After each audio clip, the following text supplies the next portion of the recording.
Hey, happy Sunday, secret friends. A quick one is what I always promise, and then I never pull it off. But just get back from a weekend in Indianapolis with my work crew. Fun times, great city. Not the greatest traffic in the world, but I had a lot of fun. But got back, saw a couple of interesting things over the last couple of days. If you're at all familiar with a little independent film that I feel like nobody ever saw back in the mid '90s called The Brothers McMullen, Edward Burns wrote and directed. About life on Long Island, New York, Brooklyn, New York, and the quest for true love and Irish family dynamics. It was very big in my family when I was that age.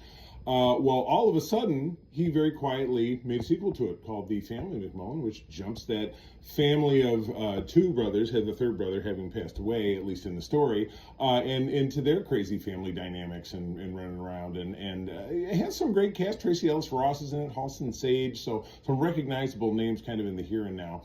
I loved it. I absolutely loved it. There were a couple of head scratchers for myself about the plot line of what the hell was going on with certain comings and goings, which is a very heartfelt story, and I enjoyed it. So those are both available on HBO Max, which many people have anyway, particularly if you're watching Welcome to Derry, which wraps up very soon. It is on tonight. I believe this might be the penultimate episode.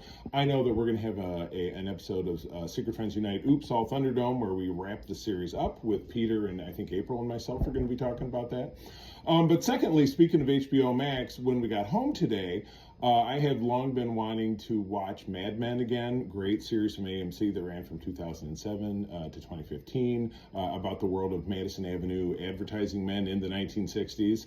And it's been on HBO, and there was a little bit of controversy when it dropped because it returned to the service fairly recently, but it was done in kind of a haphazard fashion. Edited poorly, so there would be a lot of scenes where you'd see a crew member walking through the background, or the camera was a little bit not too closely cropped here or there. I'm assuming that's all finished. We've actually watched the first couple of episodes. We're on the second episode now, and it's thoroughly enjoyable. It's a mix of, oh my God, this is really the way it is, to gags like his young daughters running around with a dry cleaning bag over her and they're playing. That I feel like they're just playing for, no one in their right mind would do that in this day and age. Because the mother sees it and she just kind of scolds her like, well, if I find dry clean shirts on the ground, you're in big trouble. So I feel like there's a fair number of gags. So the show does go from, oh my God, ridiculous to dire, serious drama.